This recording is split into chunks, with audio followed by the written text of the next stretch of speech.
में राजा विक्रमदेव अपनी न्यायप्रियता के लिए प्रसिद्ध थे।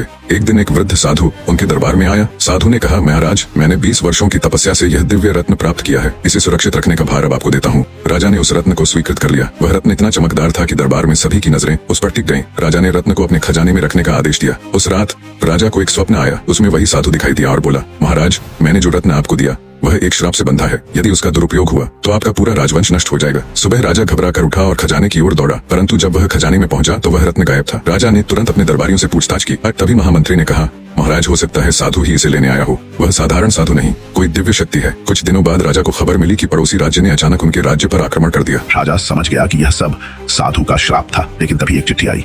उसमें लिखा था, महाराज, रत्न अब सही हाथों में है। यह श्राप उन पर था जो लोभ से ग्रस्त हैं। आप निर्दोष हैं। राजा ने राहत की सांस ली और फैसला किया कि अब से केवल परोपकार में ही अपनी शक्ति लगाएंगे। बाद में राजा को पता चला कि साधु वास्तव में पड़ोसी राज्य का जासूस था, जिसने रत्न चुराकर राजाओं के बीच